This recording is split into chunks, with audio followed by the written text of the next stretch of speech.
ভাই, এই ছবিগুলো দেখে সত্যি মন ভেঙে যায়। এটা শুধু একটা ছবি না, এটা আমাদের সমাজের কাদাখতের ছবি। মানুষ যখন দুমুঠো খাবারের জন্য ট্রাকের পিছনে ঝুলে পড়ে ছিটকে পড়ে রাস্তায়, তখন বোঝা যায় অভাব কতটা গভীর।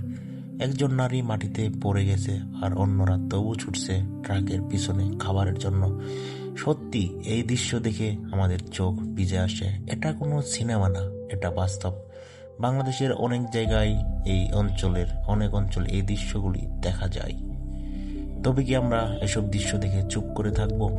অভাবের দৌড়, এক মুঠো চালের জন্যই যুদ্ধ। একটা ট্রাক, কয়েক বস্তা চাল, আর তার পেছনে ছুটছে শত শত মানুষ। এটা কোনো সিনেমার দৃশ্য না, এটা কোনো যুদ্ধের দেশ না, এটা আমাদের দেশ, এটা বাংলাদেশ। আজও মানুষ খাবারের জন্য দৌড়ায়। আফসোস, দেখো এই মানুষগুলা চোর না, এরা অলস না, এরা অপরাধী না, এরা শুধু ক্ষুধার কাছে হেরে যাওয়ার মানুষ। একজন রিক্সা চালক দিনে 500 টাকা আয় করে, ভাড়া 7,000, চাল ডাল তেল সবকিছুর দাম আগুন। একজন গার্মেন্টস কর্মী সকালে 8টায় থেকে রাত 8টা পর্যন্ত কাজ করে, তবু মাস শেষে ধার করে চলতে হয়। তুমি কি জানো, অনেক বাবা রাতে না খেয়ে থাকে শুধু যেন তার সন্তানরা এক প্লেট ভাত পেট ভরে খেতে পারে। কল্পনা করো, তোমার সন্তান যদি বলে, বাবা তুমি খাও, আমার ক্ষুধা নেই। এই কথাটা একজন বাবার হৃদয়ে ছুরি হয়ে লেগে যাবে।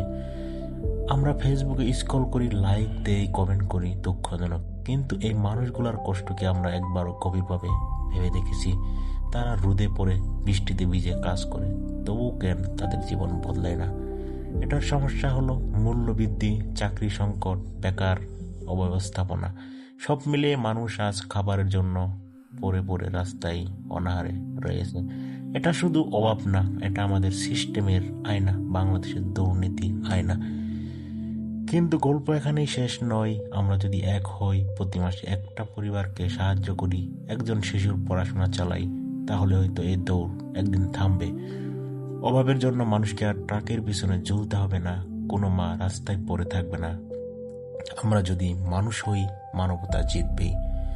আজ যে নারী মাটিতে পড়ে আছে খাবারের প্রতিযোগিতা করে, অভাবের দৌড়ে, সে আমাদেরই মা, আমাদেরই বোন, আমাদেরই প্রতিবেশী। অভাব দেখে চুপ করে থেকো না, কারণ একদিন হয়তো এই দৌড় আমাদের দরজাতেও আসতে পারে। জয় হোক মানবতার, সবাই সবার সমান।